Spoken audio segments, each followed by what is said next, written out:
Friends, આજે આપણે બનાવીશું વેજ કોલ્હાપુરી સબ્જી. તેના માટે આપણે મિક્સર જાર લીધું છે. તેના માટે બે ટેબલસ્પૂન કાજુ લઈશું, 1 ટેબલસ્પૂન સૂકું કોપરાનું છીણ લીધું છે, 1 ટેબલસ્પૂન લાલ મરચું લીધું છે, તેને આપણે પીસી લીધું છે. હવે તેમાં 1 કપ ટામેટા નાખવાના છે. હવે તેને પીસી લેવાના છે. તેની પેસ્ટ રેડી થઈ ગઈ છે. હવે એક પેનમાં આપણે 4 ટેબલસ્પૂન તેલ લઈશું. હવે તેમાં આપણે પનીરના ટુકડા નાખીને તેને પિંક કલરના થાય ત્યાં સુધી સાંતળી લેવાના છે.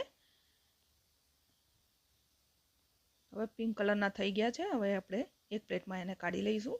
હવે સૂકા લાલ મરચાં 4 નાખીશું, 4 લવિંગ, 1 તજનો ટુકડો નાખીશું. 1 કપ ડુંગળી લેવાની છે, આ રીતે લાંબી કટ કરી લેવાની છે. તેને આપણે પિંક કલરની થાય ત્યાં સુધી સાંતળી લેવાની છે. તેમાં આપણે જીરું નાખીશું, અડધી ચમચી મીઠું નાખીશું. હવે આપણે તેને મિક્સ કરી લેવાનું છે. ડુંગળી બરાબર સંતળાય તો ગ્રેવીમાં ટેસ્ટ સારો આવે છે, એટલા માટે ડુંગળીને બરાબર પ્રોપર હવે તેને સંતળાઈ જવા દેવાની છે. મીડિયમ ફ્લેમે જ આ પ્રોસેસ કરવાની છે. હવે ડુંગળી સંતળાઈ ગઈ છે. હવે આપણે જે પેસ્ટ બનાવી હતી તે નાખી દેવાની છે. હવે તેને આપણે મિક્સ કરી લઈશું.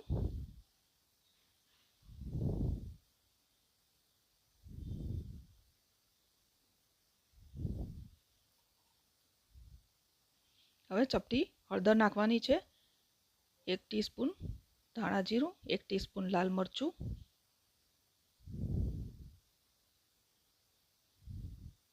નાખીને આપણે મિક્સ કરી લેવાનું છે.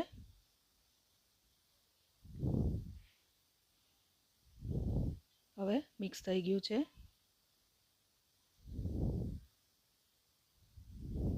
એક ચમચી આદુ લસણની પેસ્ટ લેવાની છે. તેને આપણે મિક્સ કરી લઈશું.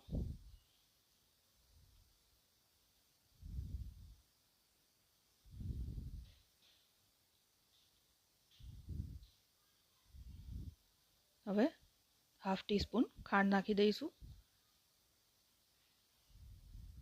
હવે મિક્સ કરી લેવાનું છે. હવે પનીરના ટુકડા જે આપણે તળ્યા હતા તે નાખીને મિક્સ કરી લઈશું. હવે આ થઈ ગયું છે, તેલ છૂટું પડી ગયું છે. હવે બીજું એક પેન લઈશું. તેમાં આપણે 1 ટેબલસ્પૂન ઘી અને 1 ટેબલસ્પૂન તેલ લેવાનું છે. તેમાં 1/4 કપ કેપ્સિકમ લઈને સેજ સાંતળી દેવાના છે. એમાં બાફેલા ગાજર અને ફુલાવર નાખવાના છે. તેને આપણે મિક્સ કરી લઈશું. તેમાં 1/4 કપ મકાઈના દાણા બાફેલા લીધા છે. વટાણા બાફેલા 1/4 કપ, તેને આપણે મિક્સ કરી લઈશું. તમે ઘીની જગ્યાએ બટર પણ લઈ શકો છો. 1/4 ટીસ્પૂન હળદર, હાફ ટીસ્પૂન ધાણા જીરું અને હાફ ટીસ્પૂન લાલ મરચું લઈને તેને મિક્સ કરી લઈશું. ઘી છૂટું પડે ત્યાં સુધી આપણે તેને થવા દેવાનું છે. હવે ઘી છૂટું પડી ગયું છે. હવે તેમાં આપણે ગ્રેવી નાખી દીધી છે. હવે તેને આપણે મિક્સ કરી લેવાનું છે. મિક્સ કરીને 2 થી 3 મિનિટ માટે આપણે તેને થવા દેવાનું છે. હવે 1 ટેબલસ્પૂન મલાઈ નાખી દઈશું. તમને વધારે ગમે તો વધારે પણ નાખી જ શકો છો. હવે તેને આપણે મિક્સ કરી લઈશું.